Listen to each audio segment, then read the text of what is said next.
So, you guys, I travel. So I get to travel all over the world, but hardly had I been to Uganda. So for the last 5 years, I have been some places, but not Uganda. So I am really, really excited to get to Uganda. So remember, it is a long journey. Yes, we leave on Sunday. We don't get to Uganda until Monday night. So basically Tuesday morning. So that's a long way. For me, I'm excited for one thing. Well, let's say two things.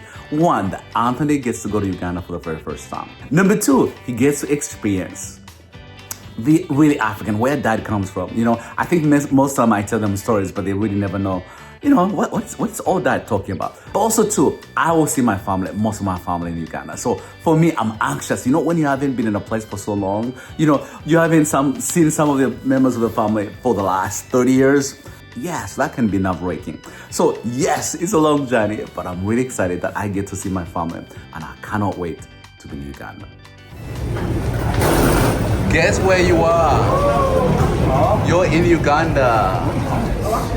Don't break them, don't break them. We just made it to Entebbe, Uganda. You can go. Oh, yeah, later. So, we finally made it to Uganda. This is really exciting. First time in the last 5 years that I get to be home and bring Anthony with me. I mean, come on. This is really, really cool. So I'm really excited that I get to be here. Wow, look at this. This is all new. Wow. Hey. Hey, Sarah.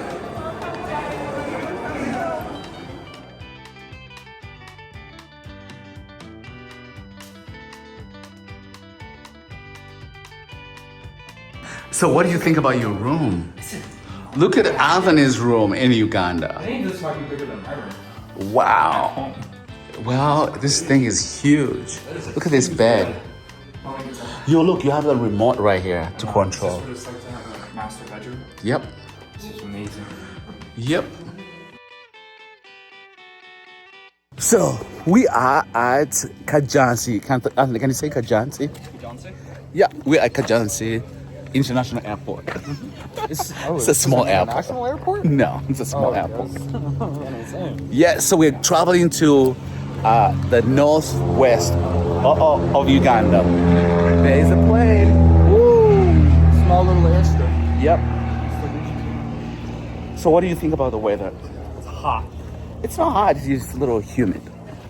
But nice. It's getting there. So we're getting on the plane. We're gonna show you our plane. It's a big one. Big one. Anthony, there's our plane.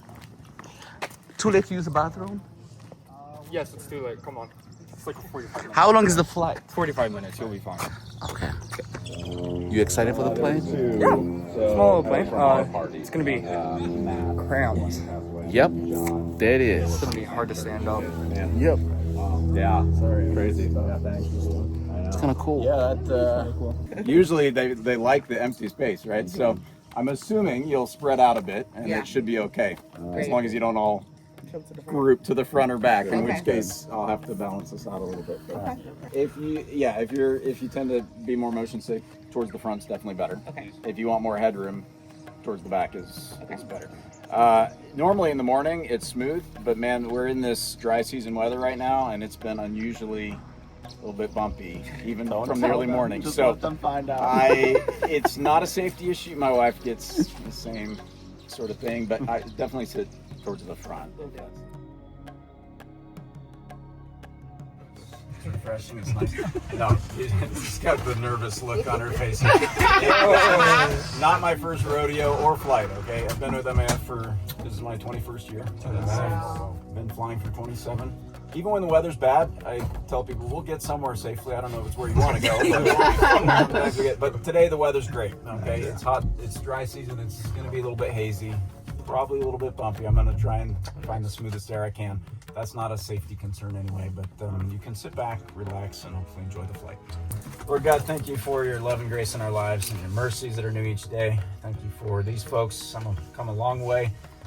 We just praise you for the safety that you give us on these flights, and we praise you for that today as well. I just thank you for allowing us to be a part of what you're doing in this beautiful country. I pray your hand of blessing, health, and safety to be on these folks, and that they and I will glorify you in all of our thoughts and words and actions today. So after arriving in Uganda, so remember, I traveled with Soul City and other churches that are supporting kids in Soroti, which is in northwestern part of Uganda. To drive there, it would take us 6 to 7 hours. But since we're there for a short time, that's a long journey to go. So what we did, we are going to take a small little plane, which is a commuter, just within Uganda. Which is small, it's really tiny, and it's really scary because literally you can see everything around you on the other side, and some of my Americans were like, are you sure this is safe? Yes, it is safe. It's been flying for many, many years in Uganda. So it was a joy, but also it made the travel a little shorter. Yes, we got to miss to see really the journey of getting there. But because we're there for a short time, it's just easier that way. So getting on that small little plane was absolutely wonderful. They are run by the Missions Society, the aviation that really transport either the sick or people who are traveling, but really helps local places where most time no one can get to, and make sure doctors and medical and other stuff get to where they need to be. So those are the plane we're taking. So remember, you got jet lag. All the jet lag for traveling, and then get on a 6-hour drive. I've done that before. It's fun. But getting on that little small commuter plane would help us to truly not be overtired. But also we get to spend more time with the community than driving. So to me, I was in for it. But it was a little scary, like looking down, I'm like, man, I can see Uganda literally in a heartbeat, Seeing down there, that wasn't that far. But also the rattling, so tiny, like, wow. What if? The what ifs were so many. But it was a joy. Anthony was so tired, I think he even slept the whole time. But to Soroti, which is an amazing place that we got to visit, that we got to know. To me, the ride was wonderful. And I would take it 100 times so I don't have to drive 6 hours to get there. Sure.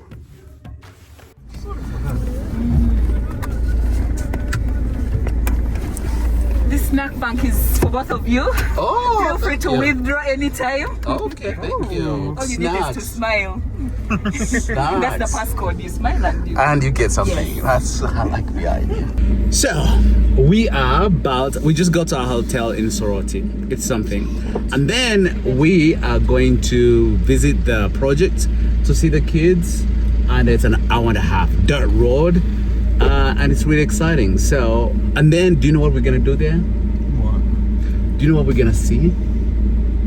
They did give the briefing. The water walk? Water walk. Oh, We're going to that. exactly. So, do you know what a water walk is? Yeah, it's walking the water from the water source to, not exactly, but I know like Yes. just, Yeah, it's like they're going to show us how the kids actually get water.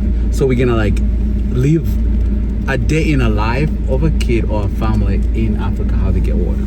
So that's what we're about to do. Excited. So we cannot wait to show you, and we're good to go. What would you say? What's the temperature? Right feels now? like it's like almost 80. 90 degrees, I think, maybe. It's hot and humid as well. So we're good to go. You ready? Yeah. 1 hour and a half of a bumpy road and dirt. Excited. Nice. So remember, World Vision really cares and helps for communities that are underserved, and I love that they go to the ends of the earth to help the most vulnerable. So the village we are visiting, aren't reached by most people, but also there are no good roads there. So getting there is kind of bumpy. I love how our drivers call them. Our drivers call them the African massage, because as you sit in the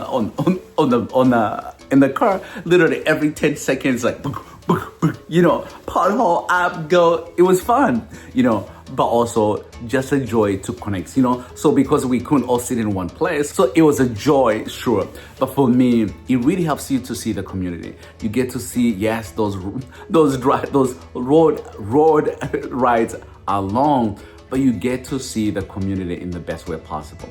It's dusty, absolutely. It's part of what we are, and that's part of Africa that I love so much. But we get to see families, we get to see where they grow, we get to see their homes, you get to see a little bit about Africa.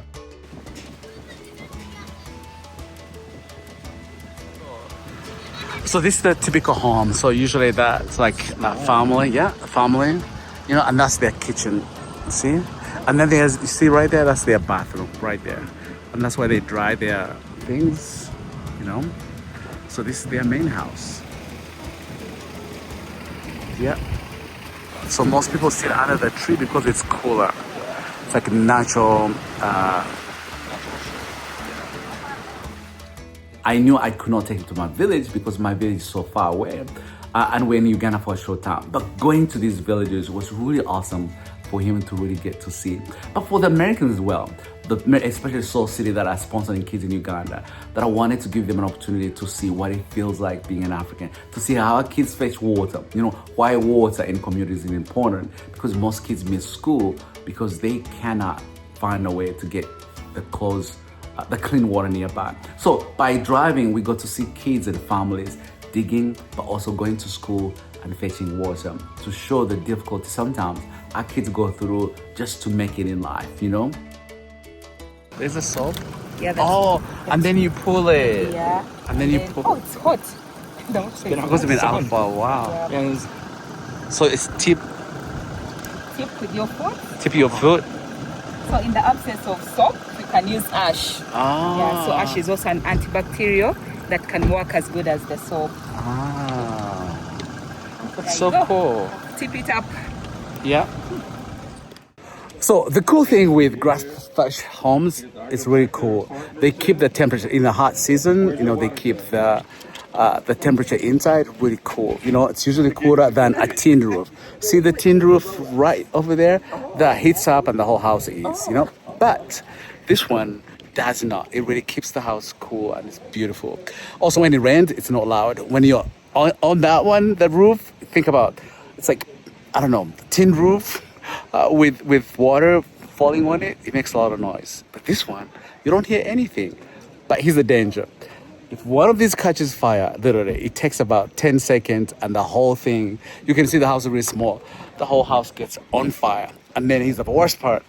Because the neighbors, so if it catches fire and the wind, basically it goes to the next, I think that's their stop. So it's easy to catch fire at the same time because it's a windy, it's flat region. So, catching fire, it just spreads it really quickly. But there are not that many homes around, so, as you can see, there's this, but it takes a while to see another one over there, So that is the good part of African homes. Also, the other cool thing is they're neighbors, but also they're family members. You have your uncle here, you have your aunt on the other side, related. It's really cool to see how it works. So we're going to fetch water to show how, all the kids in Africa go get water. Are you excited? I'm excited. Are you got ready? With your jerry can? Yes. With your jerry can? Okay. All right. So this is really cool, but also really sad, that they spend, most of the hours going to get water. So they're not productive. They don't go to school, or even the water they get is dirty as well, right? They're sharing it with the animals. Yes. Right, and so you gotta share the water. It's contaminated many times, and they're experiencing issues with their stomachs. Right. So we gotta stay hydrated, but absolutely. So just an experience, we just walk the walk and see what it takes, but also to really get to see what we're about to do. Yes. Because of the sponsorship, that your church has already done. That means for the next 12 months, they'll make sure they have water they need. absolutely. Which is cool. So journey with us so we can show you how kids go fetch water here in northeast of Uganda. So every time we visit or we travel with World Vision, we do the water walk. What's a water walk? Water walk is really being in the shoes of a child or a family or a mom in that particular village or that particular city or that particular country on how they get water, So it's a water walk, meaning you go, begin from their family as they do, you go to their source of water they get and bring it back. So you can have an experience, so you can feel on what it means for families and these kids do on a daily basis, you know? It's really humbling, you know, especially when Americans do it, like, you know, it's easy for us to turn on a tap of water and water just comes and we don't even know where it comes from, you know? But we know it's clean as well. But it's not the case for the majority of the world. So for us as World Vision, we try to give experience to those who are visiting our countries, the experience of water, but also how to show how it's important, you know, for clean water and providing water for communities that don't have that. So this is how we get water.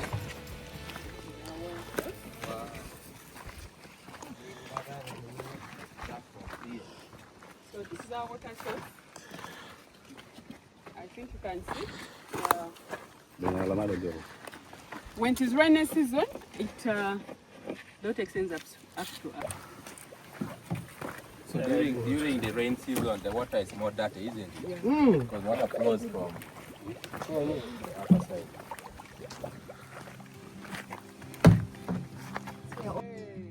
So the water walk was really humbling. For me, I think it was really difficult to do so because it brought all the flashbacks, you know, the abuse I endured, the childhood I lost because I had to do all that at a very early age. That was really tough for me to do, but it was a joy that I get to really go with Americans, especially my son Anthony being part of that.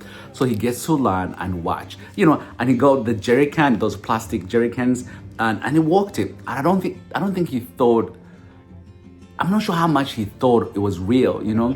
But as we walked and walked, he's like, oh, we had to go that far. I'm like, yes. And then finally we get to the water. You know, I think in their mind they thought, I don't know, it's a stream running. They had no idea on how they get that water. So I think watching other families come to get water and watch the community right around, I think that was really shocking for him, that I cannot believe this is the only water they have for the whole community. Like, I cannot believe how fortunate I am. That's all I could hear from him saying, you know, I just had no idea how fortunate I am that I can get water anyhow I want, that I can take a 45-minute shower. Yes, which I, you know. But I think for me, it was a teachable moment for him. Just realize that he has that. It's a privilege, but that's not how the rest of the world lives, you know, lives. So it was really good, but also for our fellow Americans to just watch how their church participation is gonna change the world, was gonna change it's gonna impact this village in some way by providing water for them.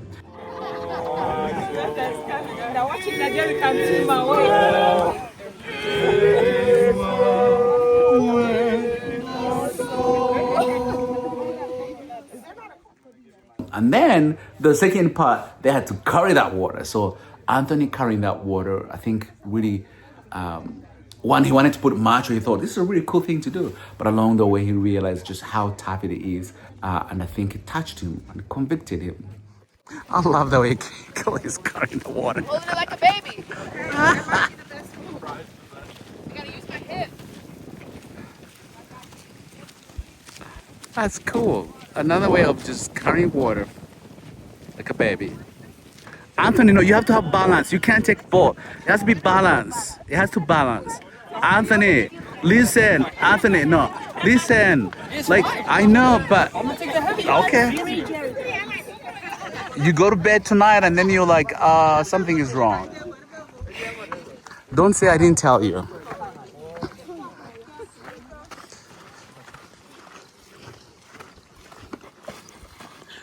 Yep. No, I'm not. Yep. No. I'm filming. I'm filming. I told you. I had to do that for 14 years, 15 years. But also I think it showed him, every time I say, hey, don't waste water. I never had that opportunity the way you're doing it. And I'm sure they were like, huh? But I think he got to understand that, like, oh, now I get why dad, sometimes doesn't like how I waste water. All the comments he make, like, now I get it, But it was a joy to go with him. It was a joy to watch, but also humbling, to watch kids get water, to watch moms carry that water every day. And the worst part for him, I think it was the source of water, where it came from. He could not believe people drink that water. Yes, they do. And that was absolute joy to watch him do so, and to watch him go get water and carry it to the end. Like, he was committed to begin from, he was committed to start all the way and to bring it back. And I think that's one lesson that, you know, he's been sharing every time I hear him sharing about when people ask him, how was Uganda? He's like, man, you know, I'm humbled, you know, and I feel like I'm privileged, which is good, that I wanted him to learn and appreciate what he has, in a way. But also I wanted to introduce him to my family, so get it to see, this is where I come from, this is how I grew up, this is how tough life was as a kid, in a way. So it was really humbling. Why, are you tired now? Slow walker. No, I'm filming, remember? See, where I have muscles, that's how I got muscles. Okay. Through hard work.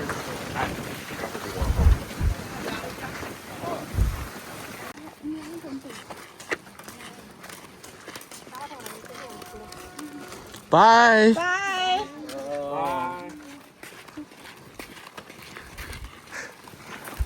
So how does it feel? Think about if you had to do that twice a day. Couldn't. And these kids do it from the age of 3. They go get water.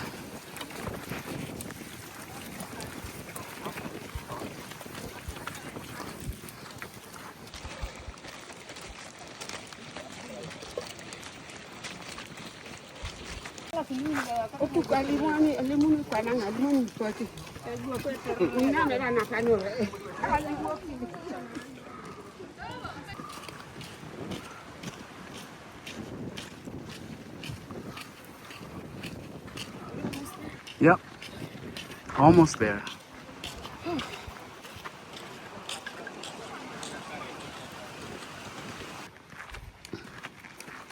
Having fun? Yep. I bet. How does that feel? Heavy. Yep. Think of the kids that do this every day. You want it, sir? Huh? You want it, sir?